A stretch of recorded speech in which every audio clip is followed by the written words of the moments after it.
looking for answers, but I'm blinded by the light. I'm lost in the music, can I stay here for the night? I promise I'll be gone in the morning, out of sight and out of mind. No blind.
Standing still. It's like you're stuck in a nightmare, but you keep doing it for the thrill. Well, this is reality, you only live it once, so wake up from your dream. But just for tonight, let the lines get blurred, let your thoughts be free, let your thoughts be free.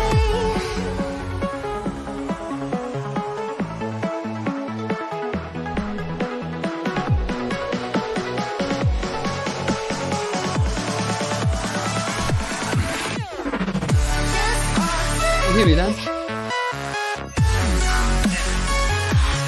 Oh, good.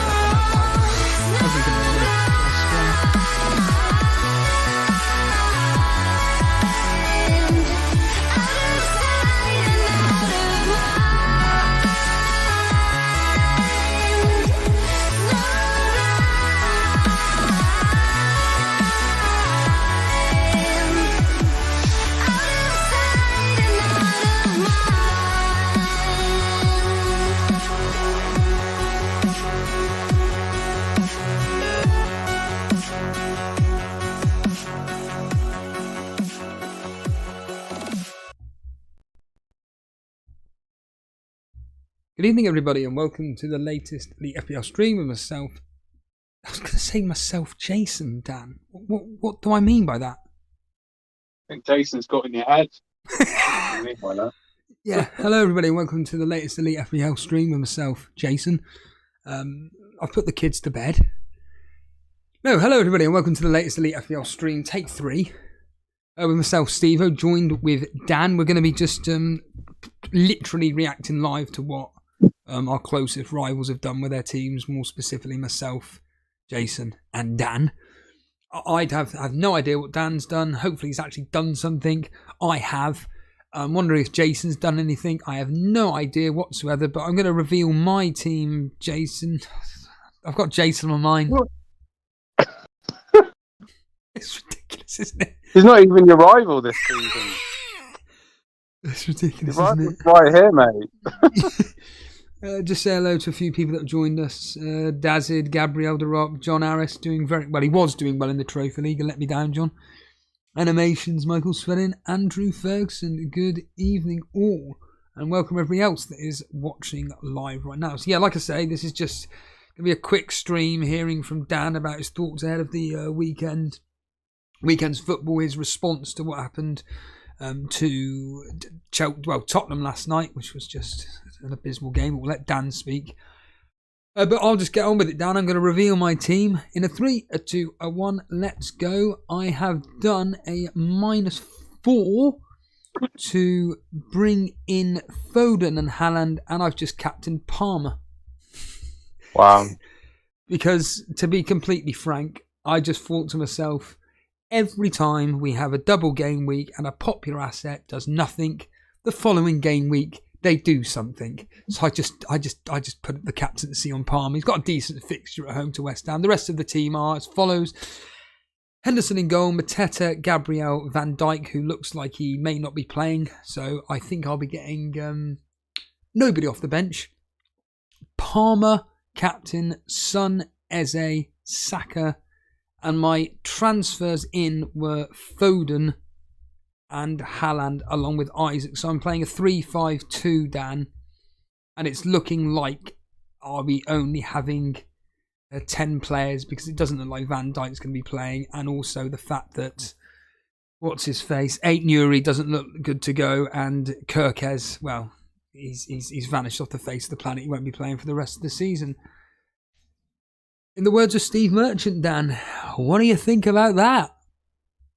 I think I'm a bit worried because, Palmer captain. That's Worried? I mean, I watched the game last night, and like a great free kick, and he just played well in general. He's just such a. Sorry to turn this onto an England perspective, but he's just such a flair player. Like, we've got to get into that team and full of confidence, and could have returned against Villa in the previous game on last Saturday, when he had that shot near the end and we drifted past those players. So it's one that I considered a lot. And West Ham's defensive record away and their form in general. I mean, obviously there's this talk tonight of, I don't know if you've heard about this news of them getting the ex-Wolves coach in. I can't pronounce his name.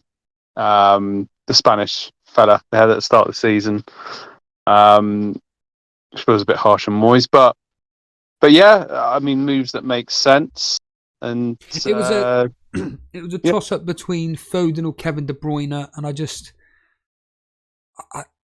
don't know. I just have this feeling that it's going to be Peter Drury or Clive Tilsley or Martin Tyler saying on the commentary, he was off last week and he's come back. And he's got a double to secure Manchester City going back to the top of the Premier League. I can just envisage it, Dan. Well, yeah, it could happen. So you've got sorry, let me just get this right. You've got De Bruyne and Foden. No. Foden and Haaland. I brought Foden and Haaland in. Right, sorry, my bad. Well, yeah, I mean, it's makes sense. It's we will see what happens, I guess. I mean, do you want me to reveal my team to compare? Well, hold on a minute here, Dan. I'm just going to tell you about West Ham's away record. Okay. They concede, in fact, Dan, I didn't even look at this on this morning during a Patreon pointless podcast. Hopefully people appreciated it. There are only 2 teams in the division that have conceded more away goals than West Ham. Who are those 2 teams? Sheffield United. Yeah. And they're playing tonight. Luton. Yeah. So the numbers are Sheffield United have conceded 46, Luton 45, and it's West Ham who weirdly are 7th in the away table.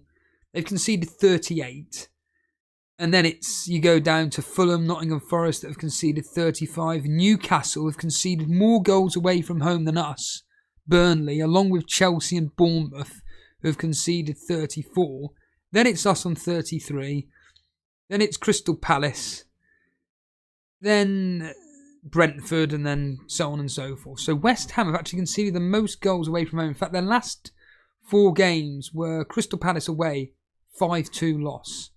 They conceded 1 goal away at Wolves, despite the fact winning. They conceded 4 goals away at Newcastle in a 4-3 loss. They conceded 1 goal away at Everton in a 3-1 win, and then 2 goals away at Nottingham Forest in a 2-0 loss, and a 3-0 loss away at Manchester United.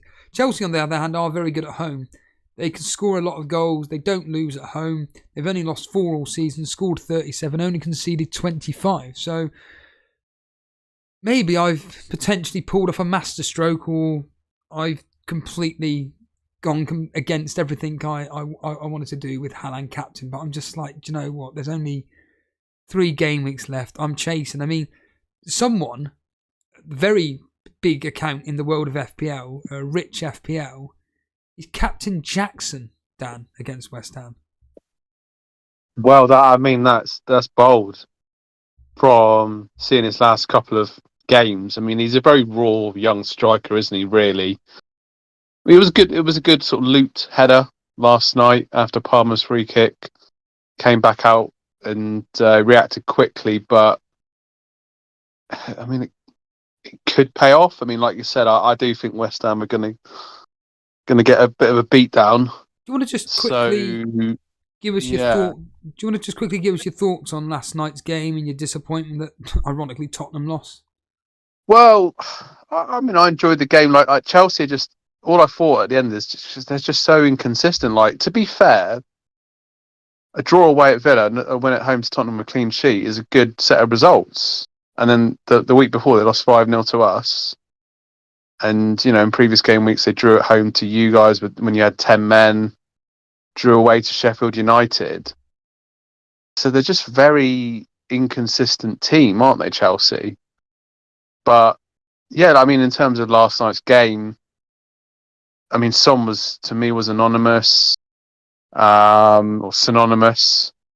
And there wasn't really a lot of threat. I mean, Romero maybe in the first half should have scored, but I thought Chelsea looked pretty comfortable, to be fair, and played well and deserved the win. And I was impressed with a couple of their players, which has influenced some of a shock transfer that I've made to my team this week. It's been a -4.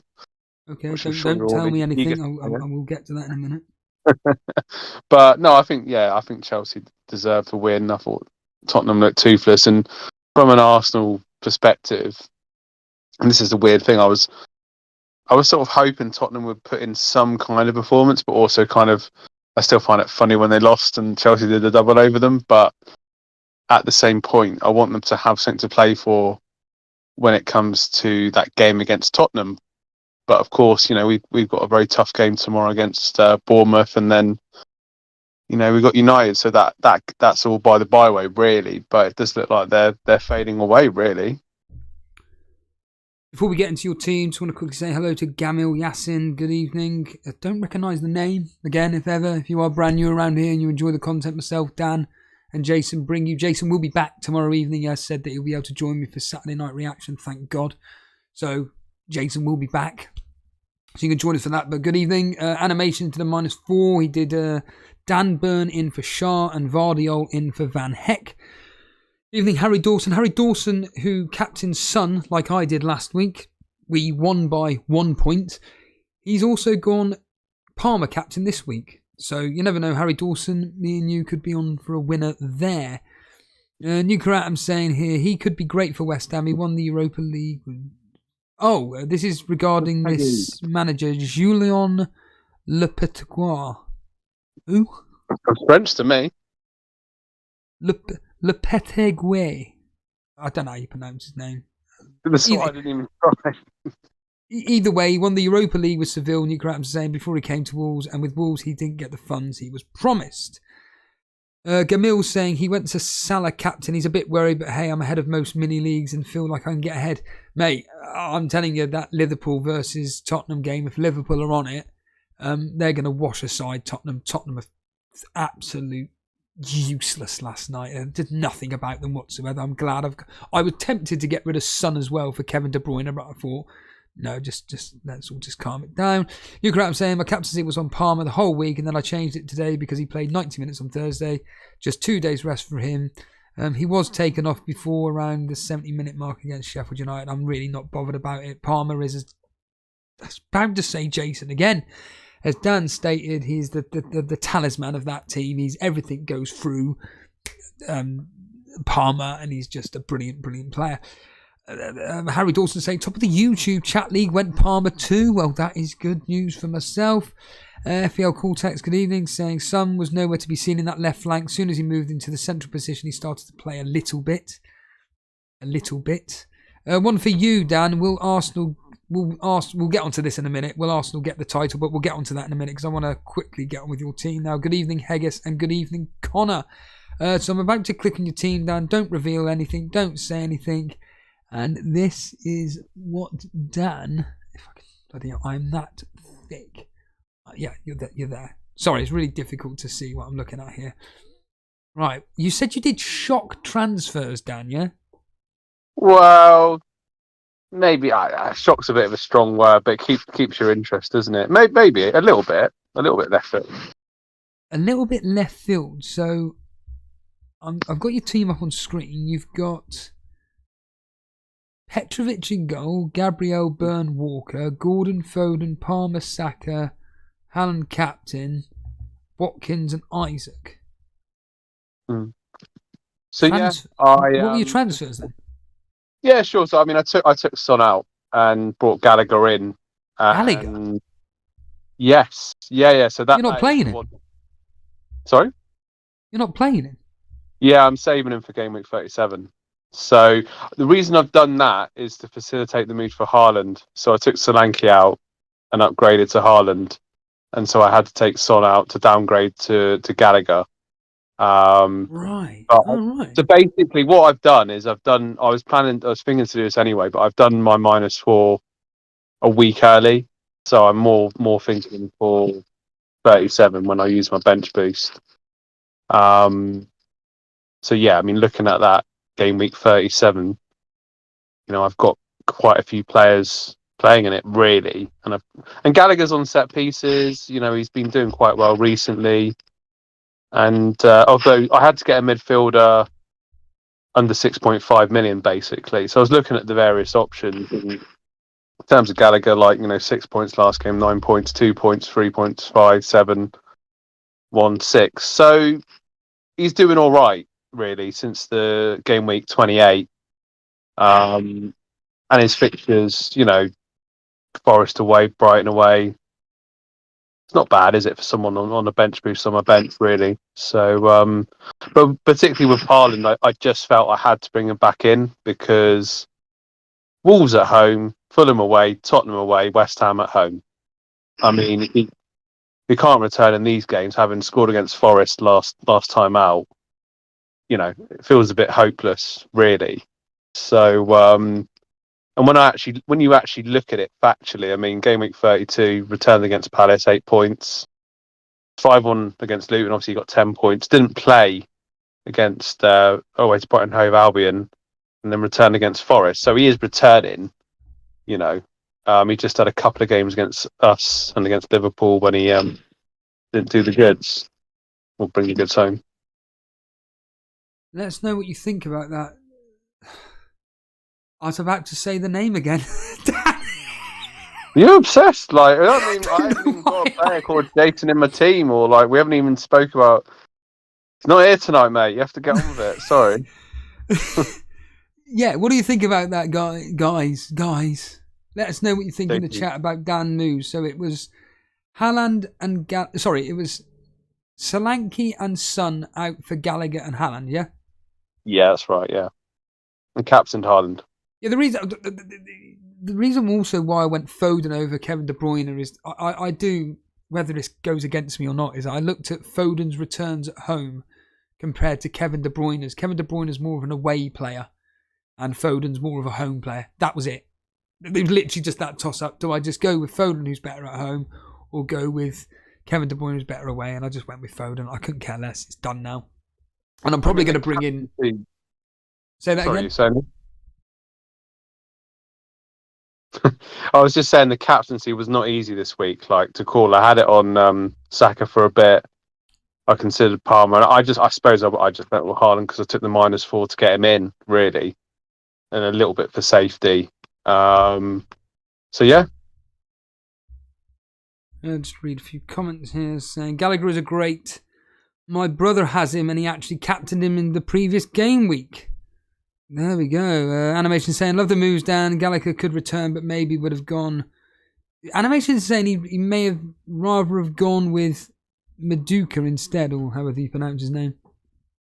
Madueke, yeah. I mean, Madueke's one I've considered before, and I did think about him actually for the double, but there's no real output from him. Like he's got ability and technique, and he's got something about him, but he just doesn't really return. Whereas Gallagher, at least he's getting some kind of returns. But you can see someone in the chat was asking about the budget. I mean, I had to get a midfielder in.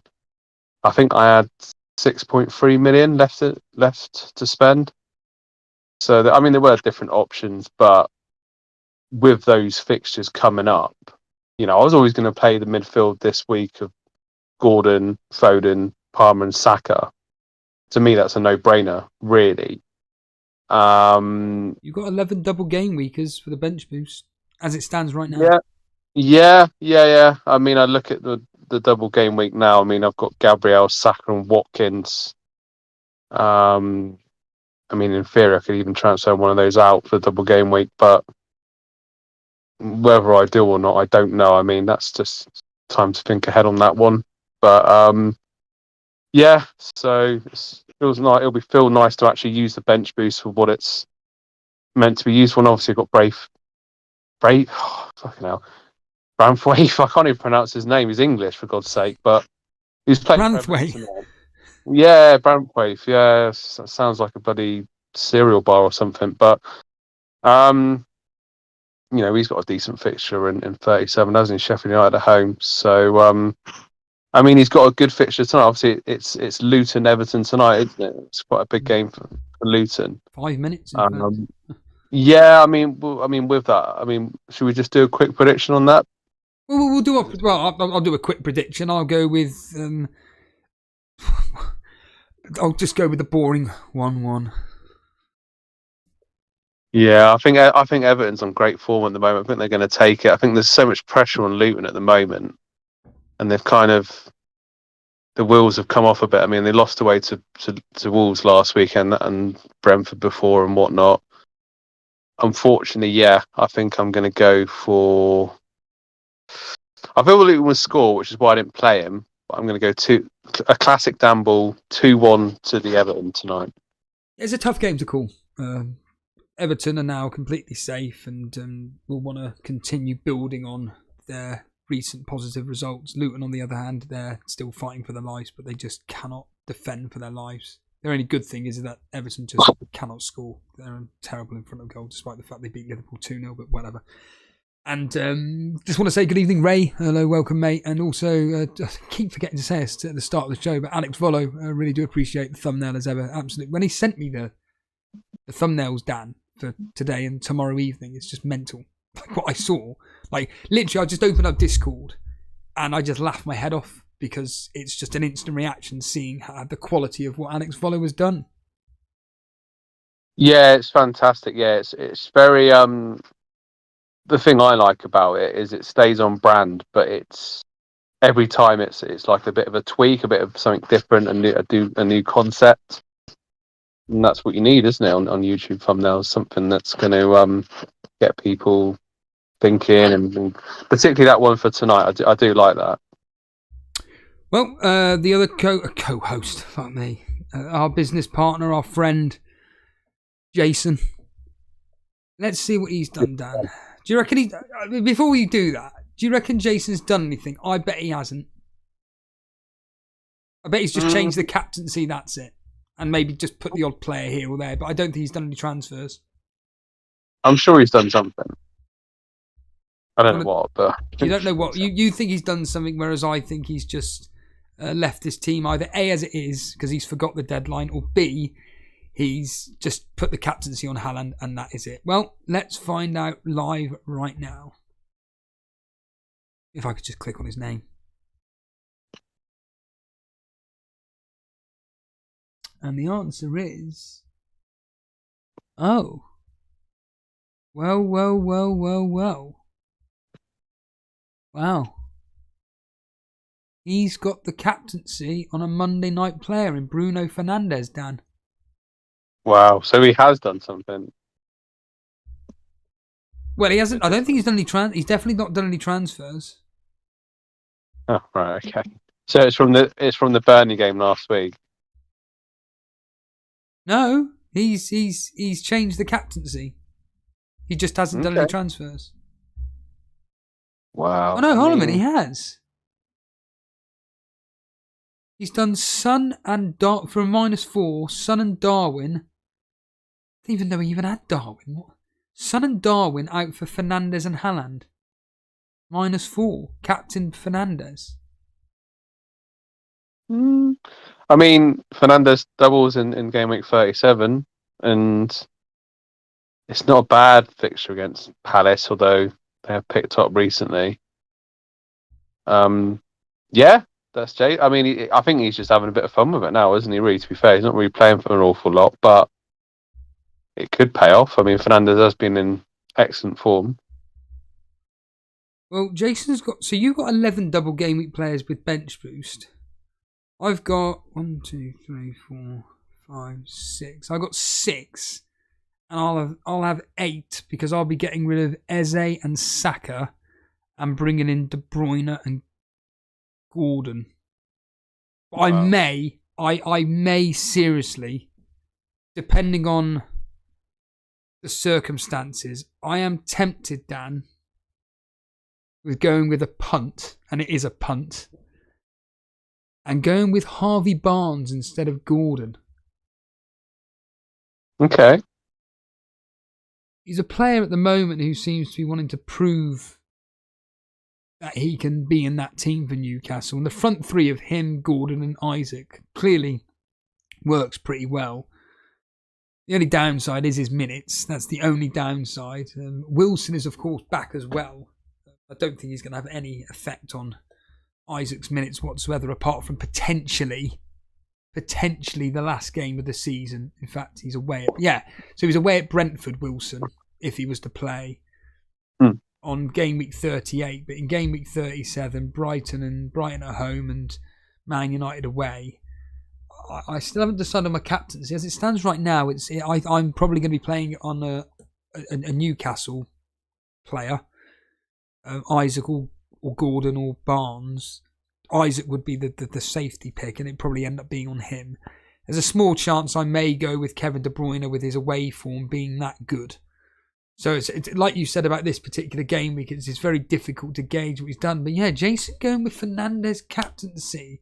I know we're going to get into our predictions in a minute. We're not going to be on there for too much longer. But again, chat, what do you think about Jason's move there? Is he mad? Has he lost the plot? Just John David saying, I don't know what I call David for, saying that surely wanting to get that last match rank boost for Jason. And you crap saying, is he trolling? No, I don't think so. And Madeline Tudor saying Wilson is a better punt than Barnes.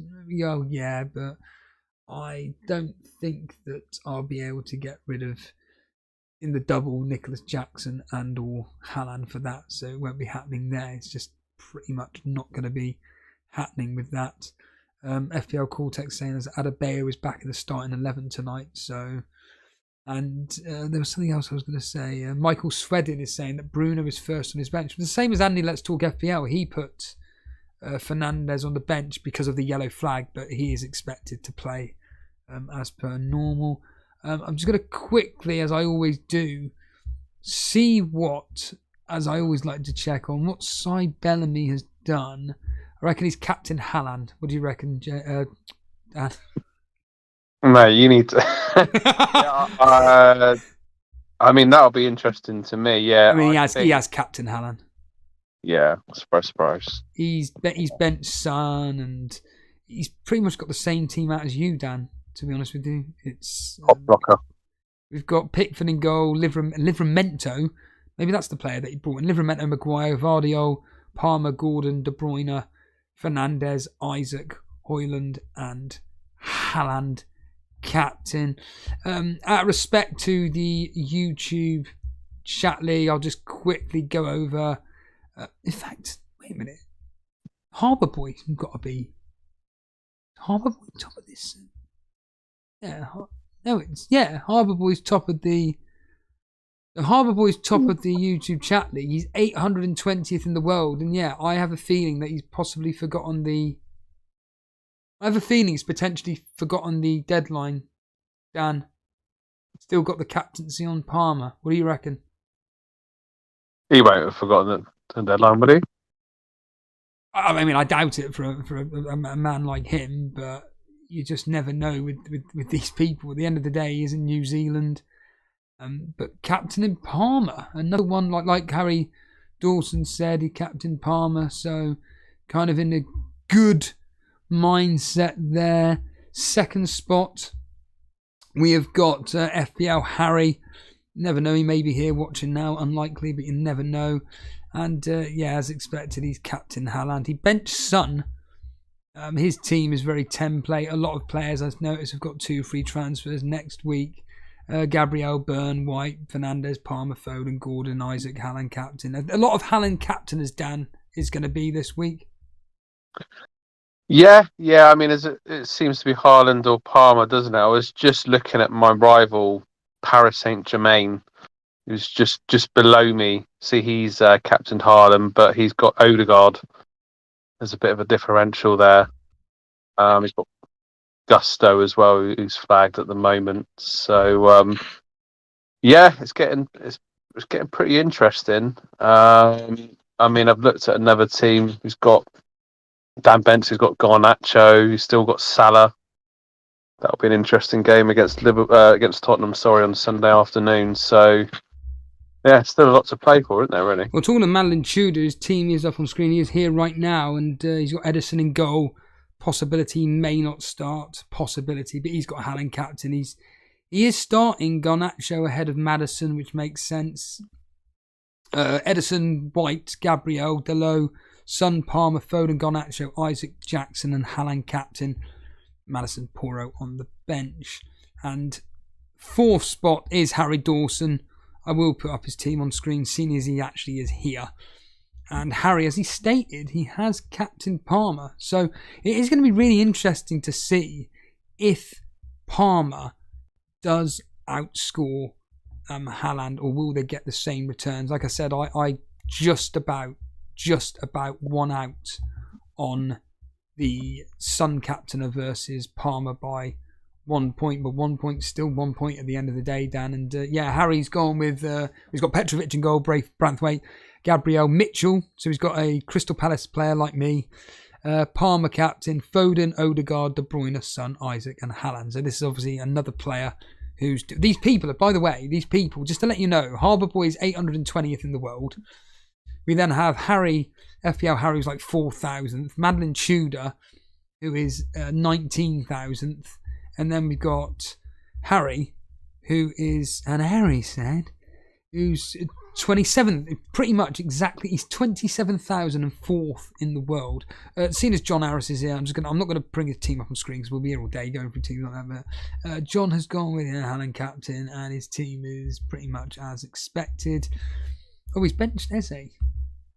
And played Nicholas Jackson, so his team would have been exactly the same. In fact, John's got exactly the same midfield as me, Dan.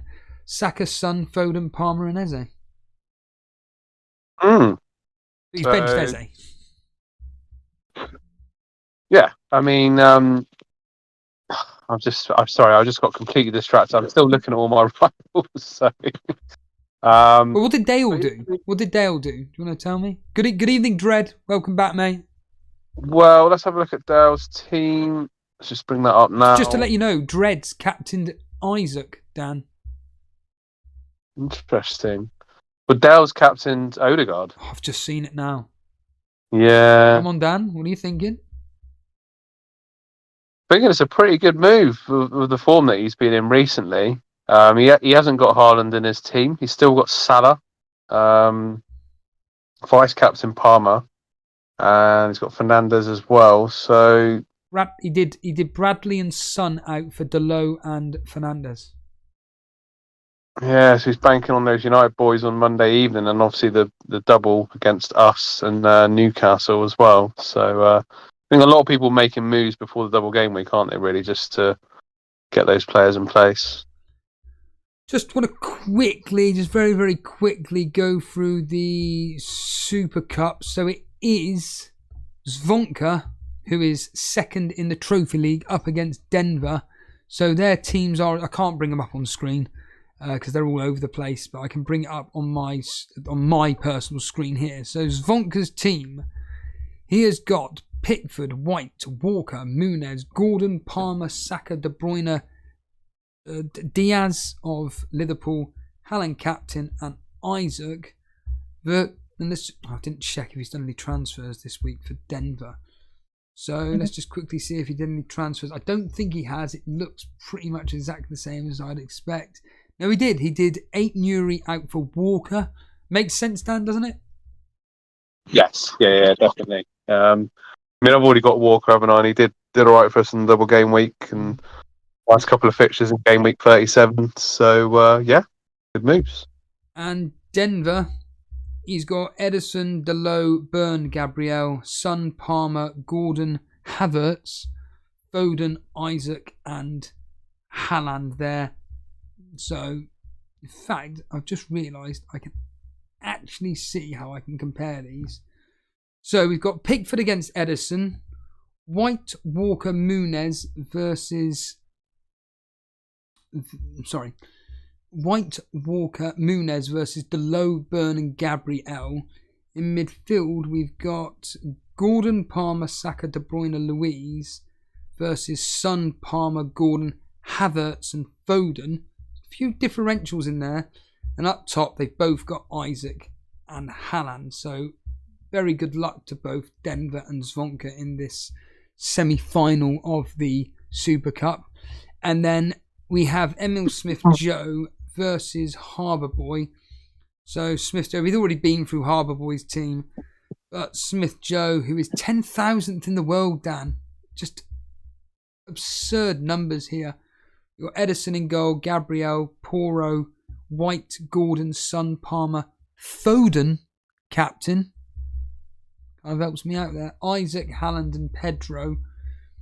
What transfers did he do this week? He did a -4. Shah and Udogi out for Ben White and Pedro Poro.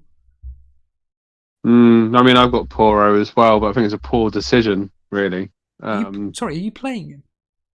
Nah, he's sat on the bench, man. I mean, I'll keep him for the double game week, but yeah, I mean, I bought him in. Obviously, he's not.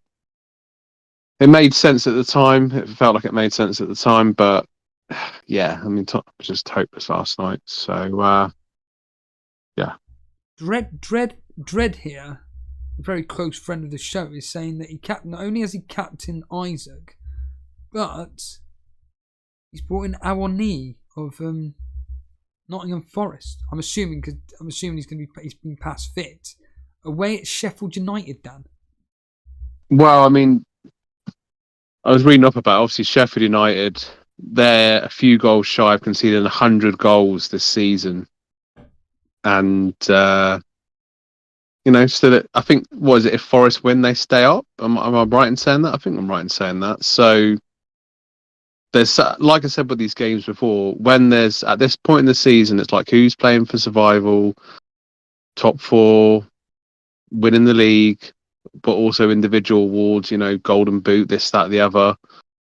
And yeah, I think Forest will have a big win tomorrow, to be fair. And he's a good striker. I mean, that's another name I can't pronounce. Awani, yeah. Yeah, good. I mean, good striker. But he got a decent record this season. And Chris Wood, he's done all right. He's got some goals this season once again, but couldn't get them against Man City though.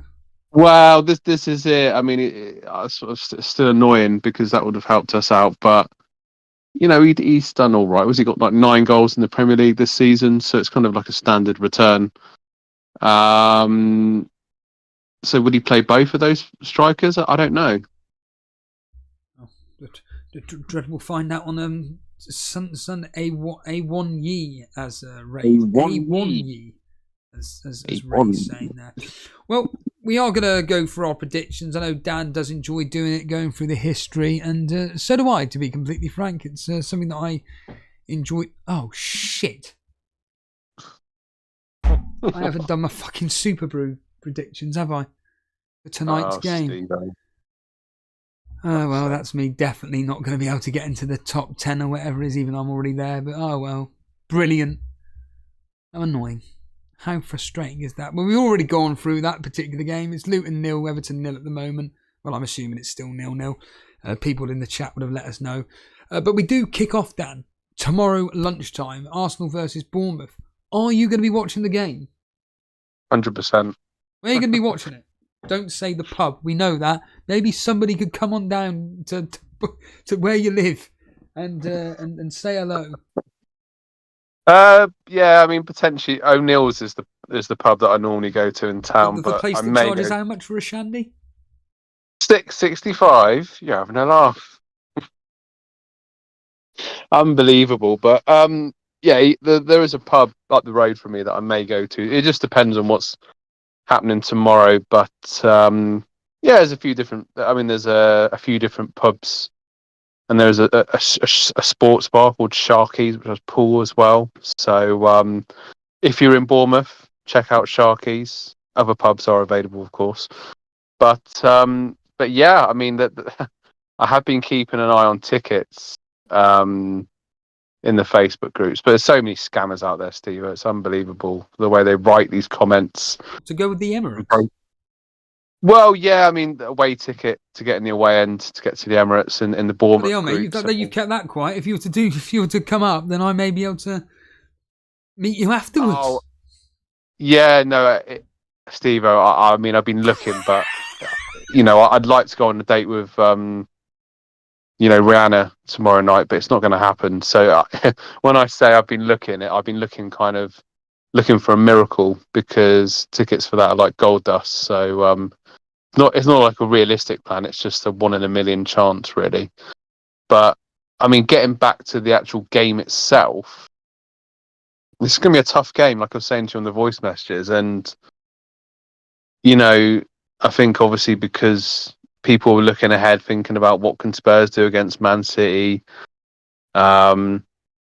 Will Arsenal slip up at Man United, etc., etc. But we've got to deal with this game first. And Bournemouth are in great form. They've had a fantastic season. I do expect us to win, but I don't think it's going to be. I don't know. I don't feel like it's going to be a straightforward game. But I'm going to go for 2-0. But it may be closer than that. I completely disagree with you. I think this is going to be a comfortable victory. The history suggests over the last 3 fixtures, I know you said about the 3-2 victory last season was a bit iffy, but 3-0 and a 4-0, albeit away from home. You haven't lost to them at all. The only time you, in fact, let's test Dan's knowledge, as we like to do. The only time in the last 6 fixtures Bournemouth have got a point off you was in a 1-1 draw on Boxing Day in 2019. I don't even think you were even living in Bournemouth that day. Can you remember that game, Dan? Yeah, it was Mick Arteta's first game as Arsenal manager. Wow. Okay, so there we go. It was the first game Mikel Arteta was in charge, and you're all confident you're going into the game, and then after 35 minutes, a particular player from our local town decided to score against you. Who was that player's name? Kiefer Moore. Oh, Dan, that's the first time you've ever let me down. The Ryan other one. Gosling. Yeah. It was Dan Gosling.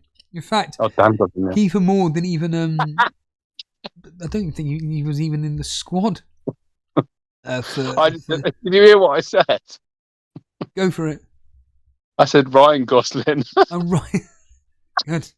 Very good. Oh dear. Well, it was Dan Gosling who scored, assisted by Jack Stacey. But who replied in the 63rd minute? Oh, Steve, you're testing me. This is like, mate.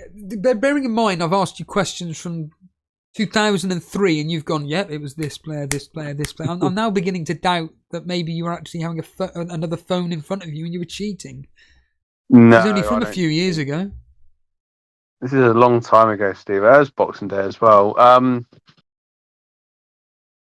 don't know. I'm going to guess Olivier Giroud. Just a guess. Didn't even exist then. What do you Aubameyang. mean? He's still playing for Arsenal, wasn't he? Who was playing? In fact, who was playing maybe- left back that day? Left back, along with Louise in centre back, Papa Stathopoulos and Maitland-Niles made up the other three. But who was the left back that day? Still Kolasinac. plays for you now. Oh, still plays for us now, left back. Yeah, it's a trick question. I will. Add. Tierney. Who? Tierney. No, it's a trick question. Saka. Yeah. Why was Saka there for? I mean, he must have been about 15 years old. What on earth was he doing there at left back? Number 77. Yeah, I mean, we had a 0-0 draw away to Everton, and this was before Arteta took over, and Youngberg was like the caretaker manager, and he kind of experimented with. He did all right, to be fair, in that game. So it is a position he can slot into, but just shows at the time. I mean, we still need a bloody left back now, but yeah, it was just something different, I suppose. Well, either way, we both think you're going to win this game against Bournemouth to 0 at least. We then have the local derby between Brentford and Fulham. I think this has got potential of being goals in this particular game, and I'm going to go with Brentford to win this in a.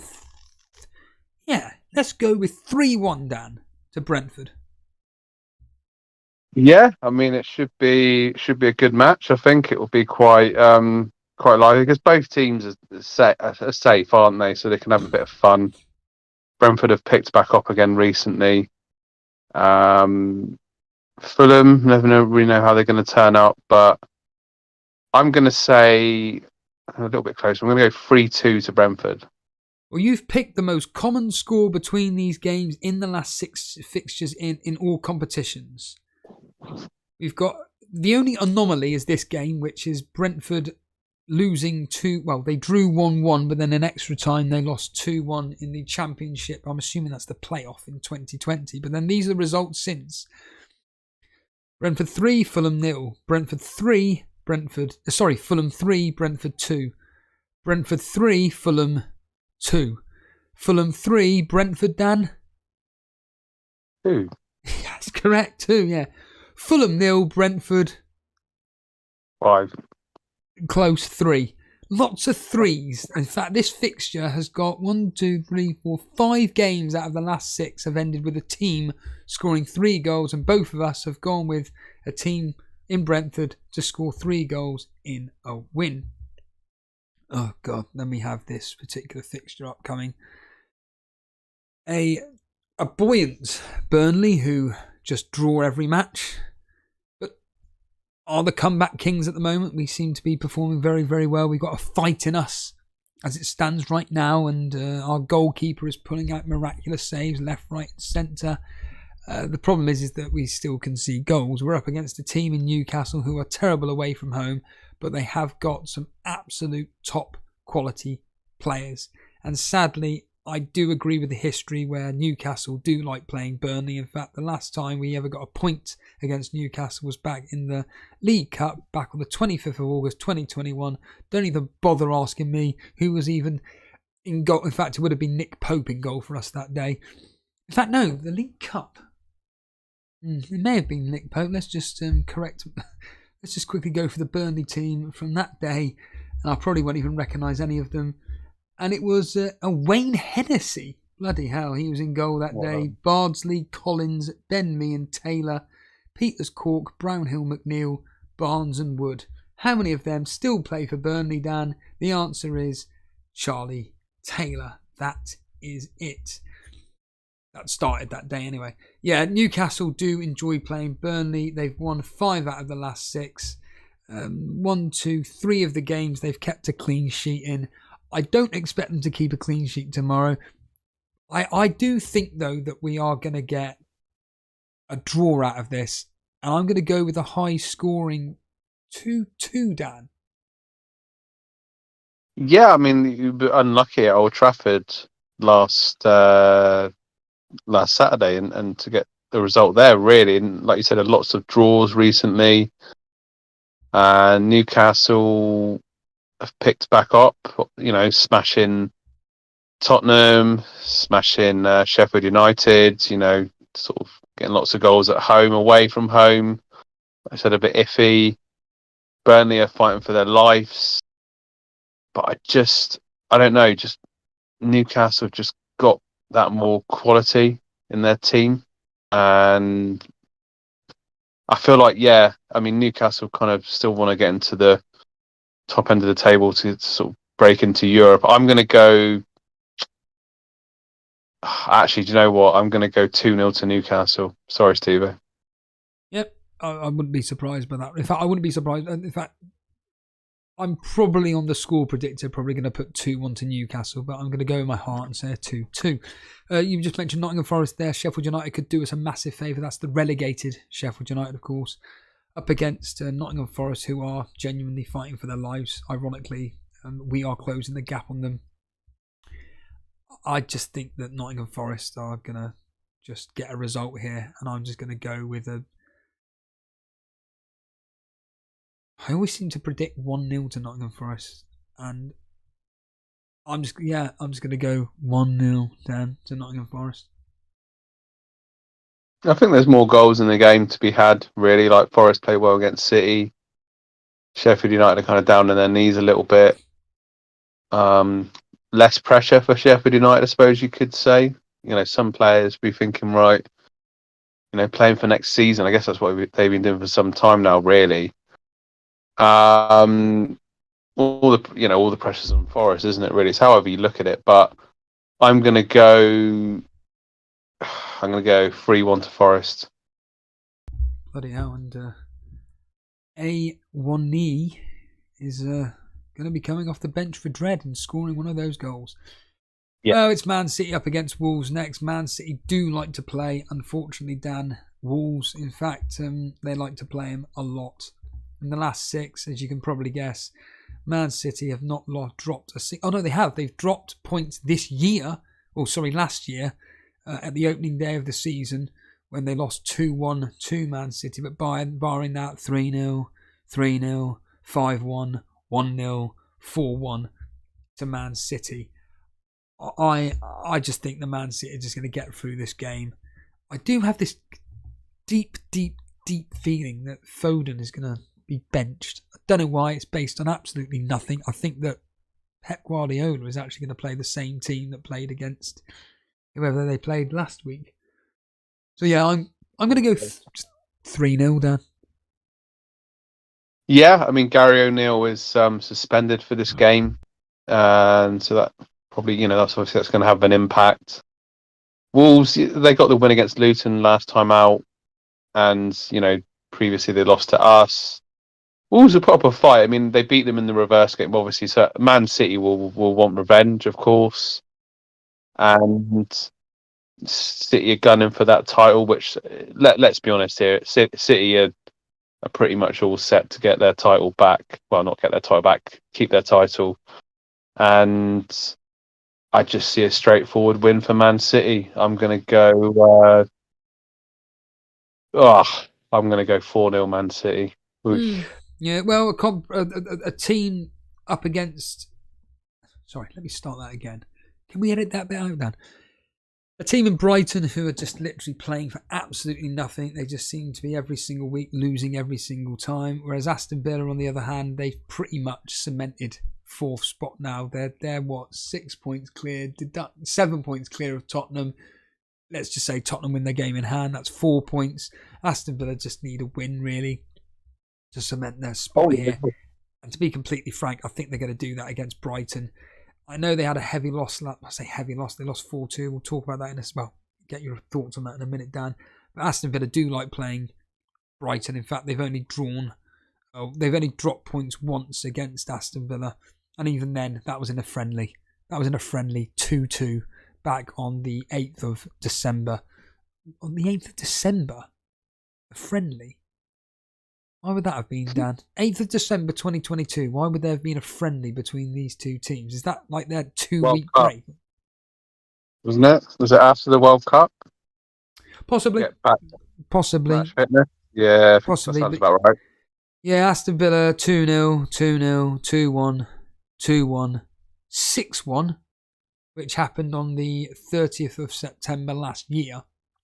So, yeah, Brighton are just all over the place at the moment, Dan. It seems to be a team who, at the start of the season, they were the best team on the planet.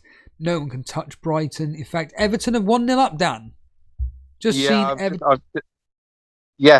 seen that now. A penalty was given, and it was that bench fodder man, actually, Menge, who conceded the penalty. So if you played him, but the player that won the penalty for Everton was Jared Brantwaith, who's on my bench. What?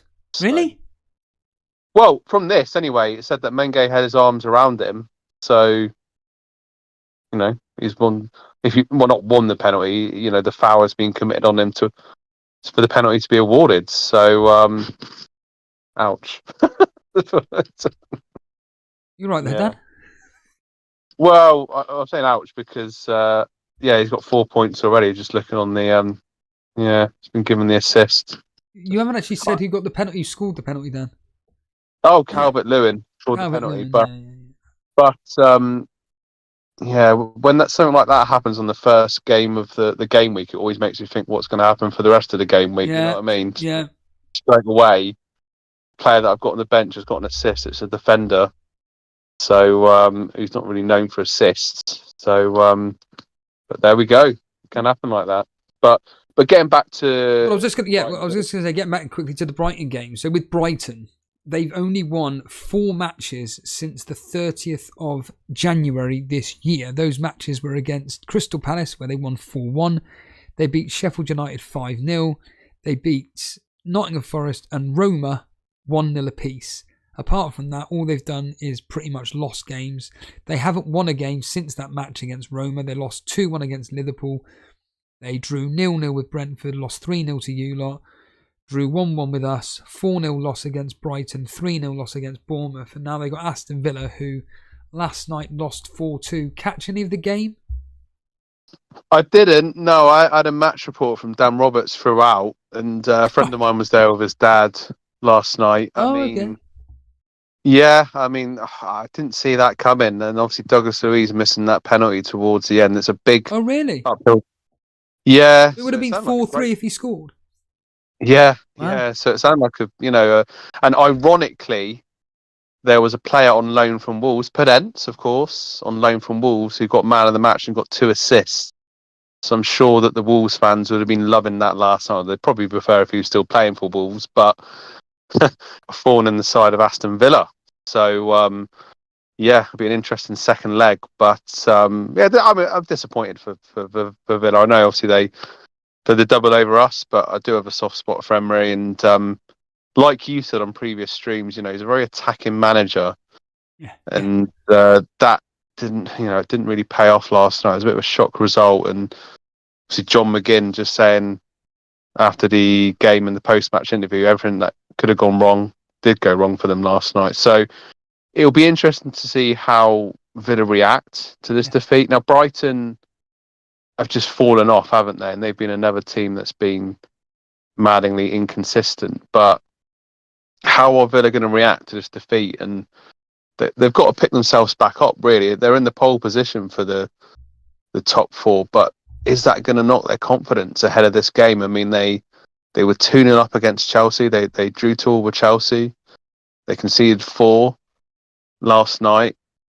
Do you know what, Steve? There's always going to be a shock. Now, I need Watkins to return because he's a big differential for me in the context of our mini league that we take very seriously. I'm going to go, I don't know where this is coming from, but I'm going to go for a shock win to Brighton. I'm going to go 2-1 Brighton. I don't think it'll be a shock.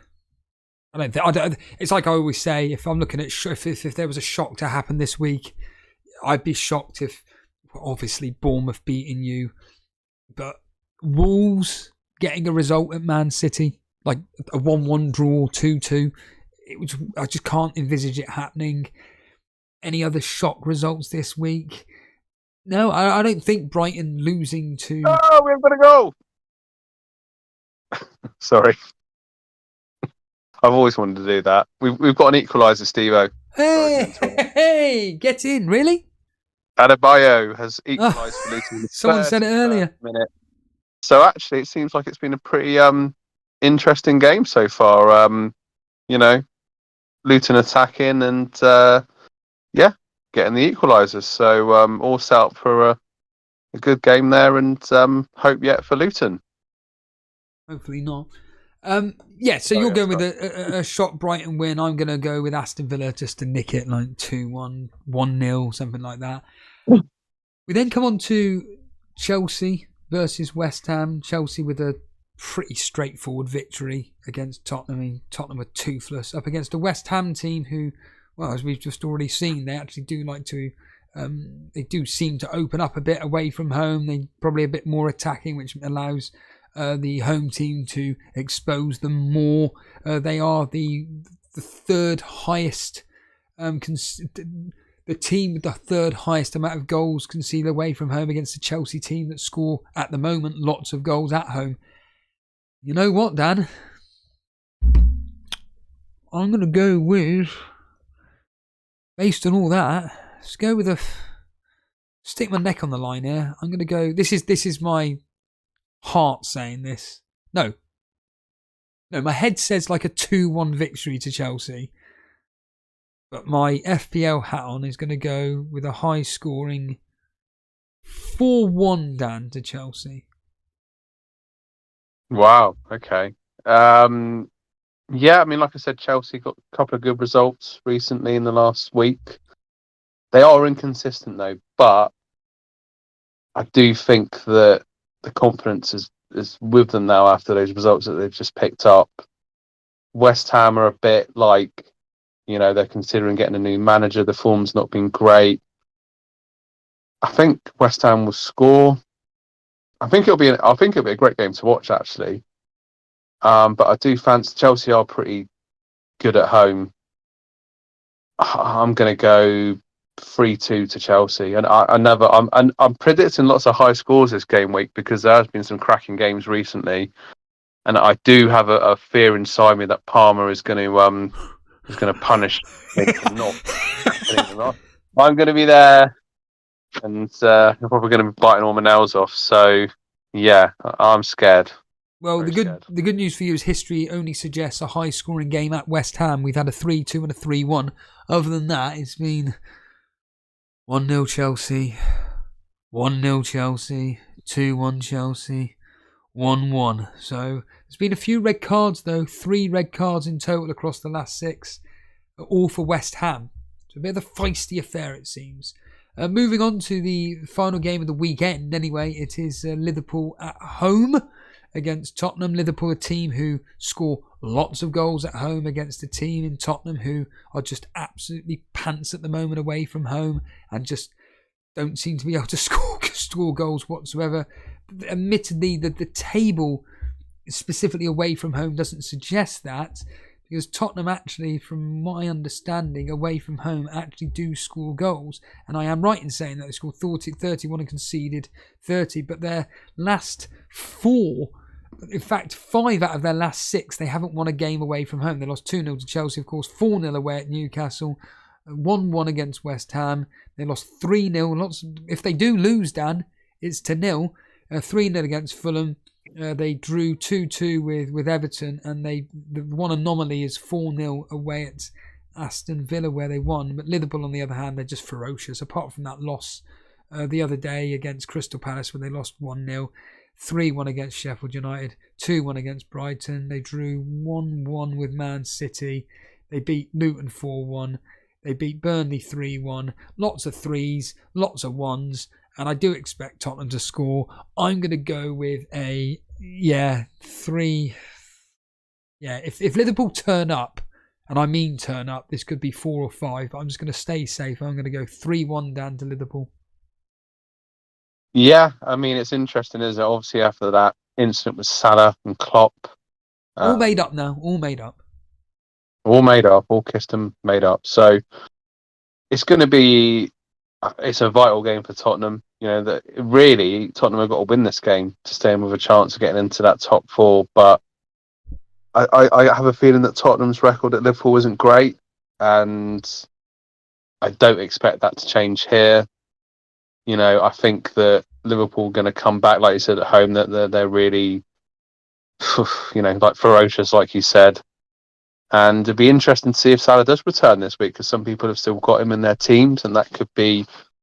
Sounds weird saying it. I mean, in looking at our rivals and the players in and around us, not many people have got him, but a few people have got him.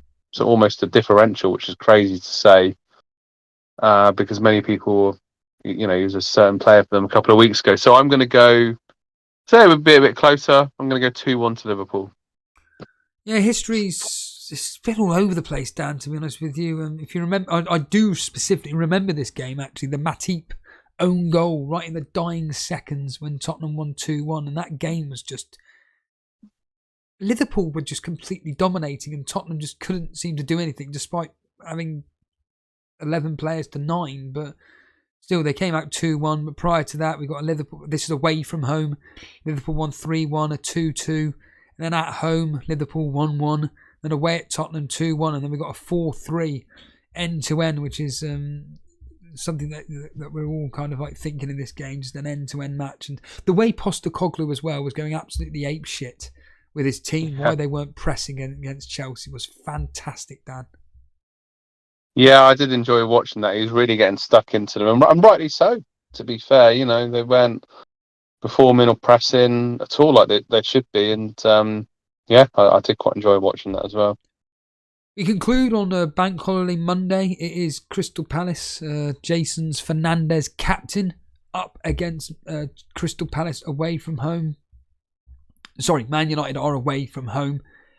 The form as it stands right now when it comes to Crystal Palace and Man United. So Man United away from home, from what I remember, is they don't really score many goals at all when it comes to 24 goals away from home, conceded 26. They haven't, in fact, in the last 4, they have not won a game. They drew 2-2 with Bournemouth. They lost away at Chelsea 4-3. They drew 1-1 with Brentford, and they lost 3-1 against Man City. Crystal Palace, on the other hand, they're terrible at home, but they do score goals, but they also concede a lot. And they've only lost once in the last 5. They beat Newcastle 2-0. They beat West Ham 5-2. The loss was 4-2 against Crystal Palace. They drew with Luton 1-1, and they beat us 3-0. I don't know why, Dan. I just have this feeling that Crystal Palace are going to come out on top in this game. And I have this feeling that it could be like a 3. I don't know why. I'm just going to... Another 3-1, Dan. Like a 3-1, 3-2. A high-scoring end-to-end game. But I actually am more in favour of Crystal Palace to win this. You know what you say about it's a Monday evening away from home at Crystal Palace. Yeah, I'm going to go with 3-1 to Crystal Palace, Dan. Yeah, it should be a decent match, to be fair. I'm going to swing the other way, actually. I think United are going to... I don't know, I just feel like they're going to... Once again, it's another inconsistent team, really, isn't it? With their performances. But for whatever... They're going to concede. So if you've got Eze, you should get points. If he starts. But... I don't know what I'm basing this on, but I just feel United are going to turn up this time. I'm going to go... I'm saying this. I'm saying it, but I'm not believing it. But I'm going to go... what am I saying, for God's sake? Actually, no, scrap that. I'm going to go 2-2. Well, that's... It's still a result, isn't it? But yeah, I feel there's going to be goals in this game, and it'll be quite an entertaining watch. Well, that goes in the way in which their form is across the last 6 fixtures. Apart from against us, where it ended 1-1, we've got Man United 4, Sheffield United 2, Coventry 3, Man United 3, albeit extra time, and so on and so forth. Bournemouth 2, Man United 2, Man United 2, Liverpool 2, Chelsea 4, Man United 3. In fact... Man United's fixtures, if I just quickly... I like doing this, going through their last several game weeks and whatnot. It is just goals down. They had a 1-1 against Brentford. In the FA Cup against Liverpool, of course, ended 2-2. Sorry, ended in total 4-3, but there was a 2-2 there. They got like a 2-0 there. 3-1 loss against Man City. So really, it's of late. It's of late where they've really been... The goals have been flying in. There was a period... between the 14th of January up to the 4th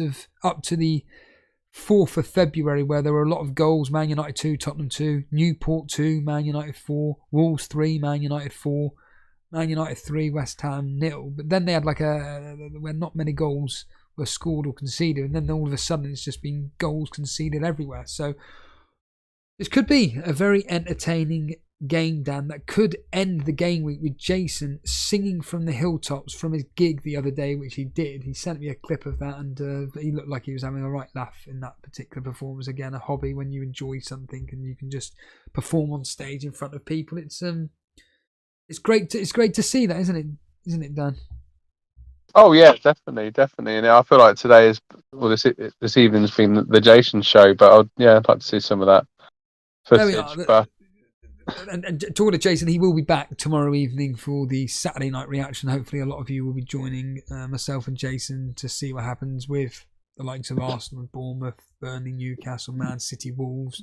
Will Haaland captain us, be faces in hands, or will be they jumping for joy after the last time he played Wolves? He got a hat-trick. Just quickly look at the chat before we leave. Good evening, Cinnamon. He says he doesn't think that Maddison will be playing for Spurs this particular week. Michael Swelling is hoping for a 0-0. Twisted Spark is basically saying that Salah will definitely start. Of course he will be starting. Dread making the point that of course there will be a clean sheet wipeout. Natasha here. Hello, Natasha. She captained Kevin De Bruyne, Dan. Nice pick. Yeah, very, very nice pick indeed. And just to remind people of my team, not that it really matters now, but yeah, I've got Henderson. I'm just going all in for Monday Night Football. Henderson against his former club. He's going to put in a master class, even though the history and whatnot doesn't suggest it. But Henderson in goal, Muniz, Gabriel, Van Dijk, who won't be playing, so I have a feeling I'm going to be down to 10 men this game week. Palmer captain, Son, Eze, Saka. Eze is probably going to be benched, and he'll come on for about 15 minutes. Saka, Foden, who was my transfer in for Johnson. Isaac and Haaland, who was also my transfer in for Solanke. Do you want to just quickly remind people of the players that you brought in, Dan, again? Your transfers for -4? Yeah, so took out Son and brought in Conor Gallagher from Chelsea, and then took out Solanke and brought in my captain for this game week, Ollie. And it's crazy to think, Dan, isn't it, that we are approaching literally the thick end of it now, where this game week ends on Monday, then it's straight into Saturday, and then it goes all the way through to Thursday, and then it's the last day of the season on Sunday. Yeah, it's crazy, isn't it? I mean, I'm gutted in a way. The season's coming. The Euros, you love the Euros, Dan. What are you on about? Yeah. Oh yeah, I'm looking forward to the Euros. We've started talking about it a little bit. Like we've gone to watch the game, saying about who we think could potentially win it, and squads and players and stuff. So it'll be good to get into the Euros as well. To be fair. Absolutely, Dan. On that note, everybody, myself and Dan are going to get out of here as ever. If you are brand new around here, and do you know what, Dan?